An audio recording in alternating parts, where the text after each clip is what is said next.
Florian Philippot, bonjour. Bonjour. Vous êtes député européen, vice-président du FN. Comment allez-vous depuis vos défaites aux législatives? Ah bah ça va, vous savez, quand on se présente à une élection, parfois on gagne. Je l'ai fait aux européennes, je l'ai fait en étant en tête au régional, puis en étant élu. Parfois on perd. Quelles conséquences vous avez tirées de cette deuxième défaite en Moselle? Oh, bah vous savez, je suis pas dans une des circonscriptions les plus faciles. Je crois que c'était la 5e circonscription en termes de résultats présidentiels en France, donc c'était un beau défi. Voilà, la vague n'a pas été suffisamment forte, on a fait quand même un très beau résultat et on repart toujours au combat. Je continue à défendre mes idées au Parlement européen où je suis élu et il y a beaucoup à faire. Il y a beaucoup à faire, Marine Le Pen vous a face renouvelé, aux politiques européennes sa désastreuses. confiance? Marine Le Pen vous a renouvelé sa confiance? Je n'ai jamais perdu sa confiance, donc il n'y a pas besoin de renouveler sa confiance, mais nous travaillons évidemment d'arrache-pied face au début du gouvernement Macron-Philippe, avec des premières mesures concrètes annoncées qui sont inquiétantes, et il va falloir réagir parce qu'on ne peut pas laisser le pays comme cela à la dérive. Si je vous pose cette question, c'est parce que votre ligne a été contestée pendant la campagne présidentielle. Il y a eu un bureau politique qui s'est tenu il y a quelques jours. Est-ce que votre ligne a été contestée au cours de ce bureau? Mais, enfin, ma ligne, c'est celle de Marine Le Pen, donc je vois pas très bien en fait quelle contestation il y aurait. C'est-à-dire, on a beaucoup fantasmé dans la presse sur ces sujets-là. Il peut y avoir des débats, c'est très bien. Il peut y avoir des débats, y compris au bureau politique, sur plein de sujets d'ailleurs. C'est plutôt sain, c'est plutôt constructif. Mais quelle ligne? Je sais pas très bien de quoi on parle en fait. Si vous parlez de la souveraineté nationale, non, on n'a jamais remis en cause la souveraineté nationale. L'euro, On y est ouais. attaché plus que jamais. La monnaie unique plutôt? Mais oui, mais la souveraineté nationale comprend notamment la souveraineté monétaire. Quand on voit, si vous voulez, on nous demande qu'est-ce que ça veut dire avoir l'euro, bah on commence à en voir les conséquences. Enfin, on les voit depuis des années, mais là, on va les voir clairement sous Macron. Moi, j'ai vu le gel du point d'indice des fonctionnaires. Il a déjà été gelé entre 2010 et 2016. On va le regeler. C'est-à-dire que c'est une perte nette de pouvoir d'achat pour bon nombre de fonctionnaires dont certains sont mal payés, voire très mal payés. Ça veut dire l'augmentation de la CSG qui arrive, ça veut dire la loi travail aggravée, la loi El Khomri bis, puissance 10 par ordonnance. Ça veut dire tout ça, ne pas avoir sa monnaie, ne Donc pas ça veut dire avoir qu'en le fait, contrôle de son économie. Au FN, on ne change rien finalement. On Si, on va perd, tout mais on ne changer. change rien. Bah, si moi je reprends les mots de Marine hier, on va tout changer. Mais on ne va pas changer le fond de ce qui fonde nos convictions propres.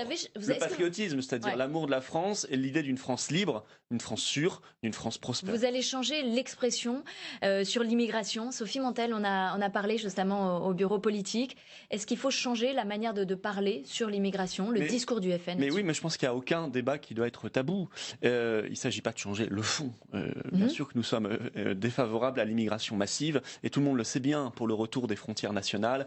Et nous considérons que la politique actuelle est complètement déraisonnable et qu'elle l'est depuis des années sous la droite comme sous la gauche d'ailleurs. Simplement, oui, il y a des gens aussi en matière d'immigration qui comprennent pas forcément bien ce que nous disons, qui peuvent se dire attendez, leur politique est juste, mais est-ce qu'elle ne va pas entraîner des conflits, des difficultés dans certains quartiers, des tensions? Vous avez l'impression d'avoir eu un discours anxiogène sur cette question-là? Non, je pense qu'on est vraiment très raisonnable dans notre discours, mais il est parfois mal interprété, ou parfois, voilà, il faut que nous ayons la capacité d'expliquer les choses. Par exemple, moi je pense que l'immigration, ça n'est pas un projet humaniste. Il faut déminer cette idée d'humanisme. Il y aurait les méchants d'un côté, opposés à l'immigration, donc on en ferait partie. Après la guerre, ça a quand même contribué à nous aider quand même, l'immigration. Sinon, on a du mal à reconstruire. Alors, c'est plus du tout la même période, c'était pas la même immigration, ça n'a pas duré aussi longtemps, et à l'époque, l'assimilation fonctionnait et était encore valorisée par nos gouvernants. Donc il y aurait les méchants, et puis il y aurait les gentils qui sont favorables à l'immigration sans contrôle, sans limite, etc. Ben, ça marche pas comme ça. Moi, je pense que faire venir aujourd'hui des migrants comme on en fait venir énormément. J'ai vu Porte de la Chapelle, 200 en plus chaque jour. Ils arrivent. D'après les associations. On les fait pas vraiment venir, mais... Dans un chaos, si, il y a des passeurs, il y a des mafias, il y a des gens qui leur demandent de l'argent. Donc, je veux dire, ça sera organisé par le gouvernement. Mais si, parce que quand on crée un appel d'air, par exemple en maintenant l'aide médicale d'État réservée aux clandestins, etc., on crée un appel d'air. Et est-ce que ça, c'est humaniste de leur faire traverser la Méditerranée au risque de leur vie? Est-ce que c'est humaniste de les mettre dans des bidonvilles en France alors qu'on n'a pas de boulot, qu'on n'a rien à leur proposer? Non, ça n'est pas humaniste. L'humanisme, c'est de construire des choses là-bas, dans leur pays d'origine, y compris de co-construire le développement de l'Afrique. Alors ces idées-là, les députés frontistes, ils sont 8, vont porter ces idées à l'Assemblée. Marine Le Pen n'a pas pu constituer de groupe parce qu'il manque quelques députés. Est-ce que l'idée est totalement abandonnée ou est-ce qu'il y a encore des discussions et avec qui? Non, je crois que nos députés ont l'objectif de construire un groupe au cours du mandat. Voilà, donc il y aura forcément des discussions. Mais c'est vrai que passer de 8 à 15, c'est pas évident et immédiat. Il y en a eu avec les nationalistes corses ou pas? Ah non, je pense pas. Non, ce ne sont pas nos. Avec Nicolas Dupont-Aignan, par exemple. Nos positions. Oui, ça me paraît plus logique avec Nicolas Dupont-Aignan. Mais il n'a toujours pas souhaité. On partage quand même l'essentiel. Il n'a toujours pas souhaité constituer ce groupe, non? Surtout que pour l'instant, on n'a pas la possibilité, même s'il le souhaitait. À droite, il n'y en a pas non plus qui aimerait vous rejoindre. Mais on n'est pas encore à 15. On n'est pas encore à 15. Mais vous êtes 9. Vous pensez que vous êtes 9 avec Nicolas Je ne sais pas. Non, mais je ne dis pas cela. Je pense qu'il n'y a pas de chiffre. Aujourd'hui, ils sont 8 élus Front National. Et leur objectif au cours du mandat, probablement, c'est de. Enfin, c'est mieux d'ailleurs. Évidemment que c'est mieux de constituer un groupe parce que ça permet d'être plus visible et d'être plus influent. Et éventuellement avec les LR Canal historiques, comme on les appelle maintenant, est-ce que là, il y a eu des discussions? Est-ce qu'éventuellement certains pourraient se joindre à vous pour former ce groupe? Moi, je pense que quand même l'immense majorité des élus LR ne sont pas du tout son opposition. Ça se saurait sinon. Ils sont fédéralistes, européens. Ils ont démontré dans leur politique qu'ils étaient ultra-libéraux. Ils soutiennent la loi travail d'ailleurs, alors que nous la combattons. Ils sont immigrationnistes dans les faits, quel que soit leur discours de campagne un peu sécuritaire ou quoi que ce soit. Dans les faits, sous Sarkozy, c'était massif et c'était laxiste. Voilà, donc ça, c'est la réalité. Après qu'il puisse y avoir quelques âmes patriotes un peu errantes et un peu perdu dans des partis qui ne le sont pas, c'est possible, à droite et à gauche d'ailleurs, et que ces patriotes aient vocation à nous rejoindre, c'est tout à fait souhaitable. Parce qu'aujourd'hui, on voit la France Insoumise a un groupe, du coup, elle est plus audible. Est-ce que c'est elle qui va incarner finalement l'opposition? On a vu Jean-Luc Mélenchon faire une conférence de presse pour dire on n'ira pas au Congrès. On a l'impression que là, la France Insoumise prend un peu le pas sur le Front National. On ne mettra pas de cravate. Si ça se résume à ça, l'opposition insoumise... C'est l'insoumission vestimentaire, quoi. Mais enfin, ça n'ira pas très loin. Je pense qu'il vaut mieux se battre sur le fond des problèmes. La question européenne, j'en parlais. La question de la loi travail, la question migratoire. Et ça va arriver en débat à l'Assemblée. Oui, d'accord. Enfin, pour l'instant, on entend beaucoup de Monsieur Mélenchon. Alors, c'est plein de la venue de Trump. Il invente des polémiques chaque jour pour essayer d'exister, mais c'est jamais très intéressant. Bon, y compris le Congrès. Moi, ce qui me choque le plus dans le Congrès, si vous voulez, enfin, la réunion du Congrès pour rien. D'abord, ça va coûter cher. Ça va coûter quelques centaines de milliers d'euros probablement. Donc c'est complètement inutile et malvenu aujourd'hui, et surtout que ça ne sert à rien. Et deuxièmement, c'est en fait singer les États-Unis.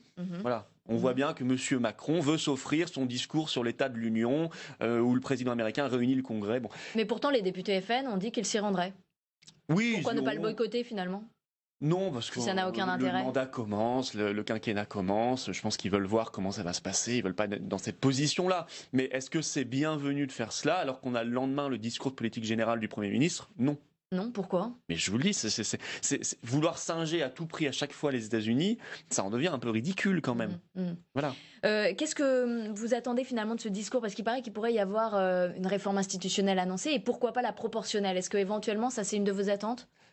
Oui, la proportionnelle, qu'enfin la promesse soit tenue, puisque Sarkozy l'avait promise, rien, Hollande, idem, rien, donc que Macron tienne sa promesse, mais pas simplement une toute petite dose.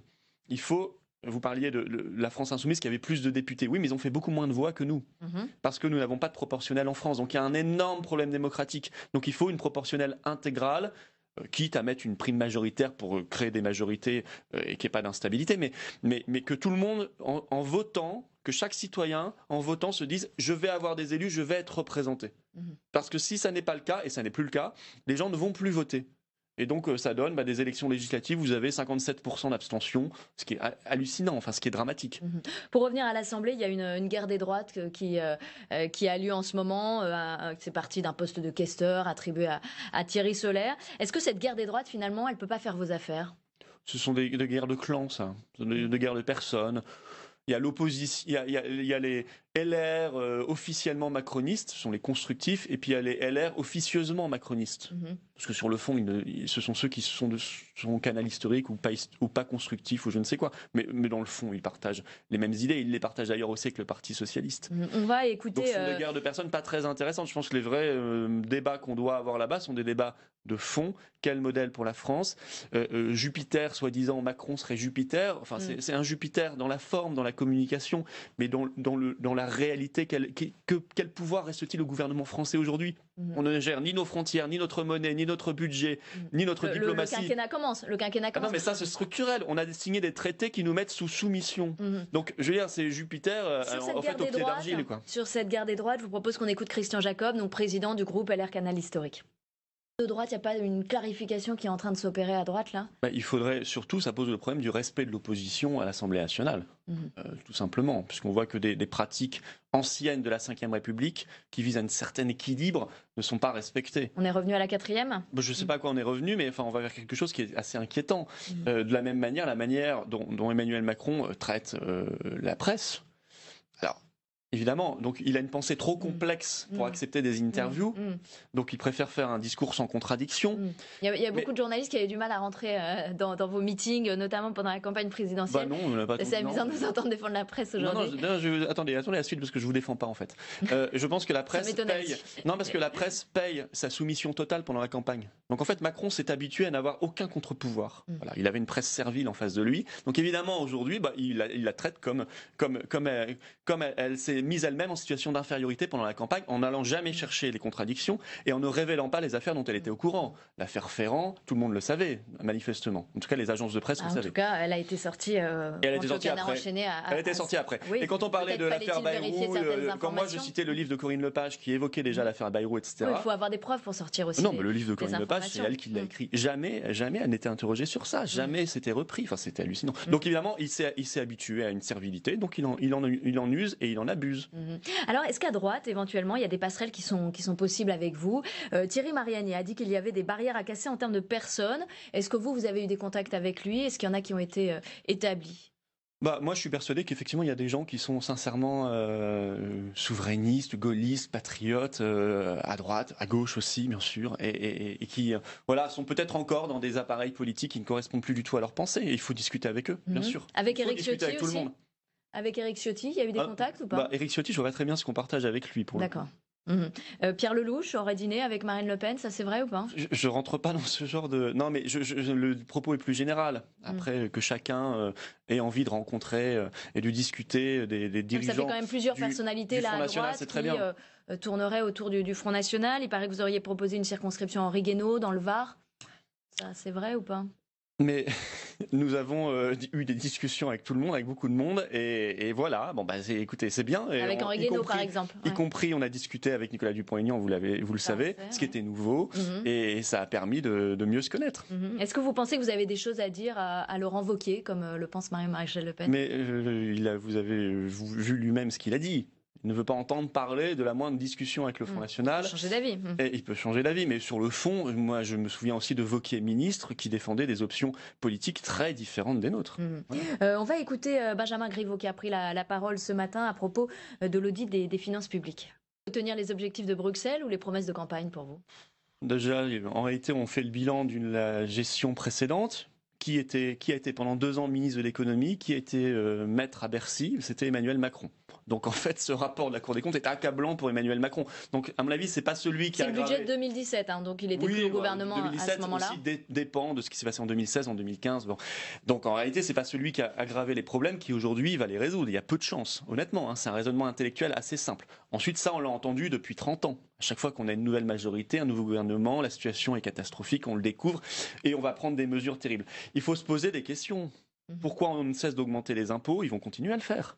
Pourquoi ils veulent privatiser Roissy, Orly, des grandes infrastructures d'État, alors qu'on est menacé, qu'il y a une menace terroriste? Et c'est complètement dingue de faire cela. Ils vont le faire, ils veulent le faire. Pourquoi ils veulent geler encore le point d'indice des fonctionnaires, les salaires, les retraites, etc. Mais parce qu'ils ne sont pas sur la bonne voie. Il faut créer de la richesse en France. Il faut créer de la richesse en allant vers le patriotisme économique, en changeant complètement de façon de faire, et non pas en gérant la pénurie, en obéissant à Madame Merkel et au commissaire de Bruxelles tous les matins. Ça ne fonctionne pas. Leur politique ne fonctionne pas depuis 30 ans. Or, ils veulent l'aggraver. Et ça, je pense que c'est grave. Pour le reste, faire des économies, oui. Donc, mais il faut laisser filer le Non, moi, déficit. Je pense qu'il y a il y a des dizaines de milliards d'économies à faire, mais sur la mauvaise dépense publique. Pas sur la bonne. Pas Alors, sur quelle dépense publique? Par exemple, sur le coût de l'immigration, j'en parlais. Sur le coût de l'Union européenne, qui est terrifiant, de plus en plus terrifiant, entre ce qu'on donne et ce qu'on en reçoit, dont les aides agricoles. Il y a un différentiel de 8 à 9 milliards par an. Et puis sur la fraude, la gestion de la fraude sociale, de la fraude fiscale. Justement, ça rentre moins. On a appris par exemple les plus grandes la fraude, on attendait beaucoup d'argent de la fraude fiscale et en fait, pour moitié, elle n'est pas rentrée dans les caisses de l'État. Oui, mais est-ce qu'on combat par exemple vraiment les stratégies de défiscalisation des grands groupes? Est-ce qu'on se donne vraiment les moyens de les combattre? Apparemment non, d'après pas mal de rapports, on ne le fait pas. Or là, il y a des milliards à récupérer. Il y a des PME qui se saignent les veines parce qu'elles payent 33% et plus d'impôts, alors qu'elles auraient besoin de payer moins, et moins de charges aussi. Et puis il y a des grands groupes qui ne payent pas un centime en France. C'est inadmissible, alors qu'ils font des milliards de bénéfices. Les plus grandes fortunes françaises ont vu depuis 1996, il y a une étude qui est sortie, leur capital multiplié par 12. Alors que la croissance française n'a même pas fait multiplier par 2 le PIB. Est-ce que ça, franchement, ça pose pas aussi un problème en termes de répartition et d'inégalité? Je voudrais vous entendre sur la photo du président de la République, sa photo officielle. Il pose devant son bureau, fenêtre ouverte. Qu'est-ce que vous pensez de cette photo? Je ne sais pas si on va pouvoir la voir à l'écran. Vous l'avez certainement aperçu. Et puis le drapeau de l'Union européenne à droite, le drapeau de la France à gauche. Qu'est-ce que ça vous inspire, cette photo? J'aurais préféré 2 drapeaux français. Un seul drapeau et le drapeau français, c'est tout. Voilà, là je trouve qu'il y a un drapeau de trop. Un drapeau de trop. Un drapeau de trop qui est... je rappelle que les Français avaient dit non par référendum en 2005. C'est la dernière fois d'ailleurs qu'on les a interrogés.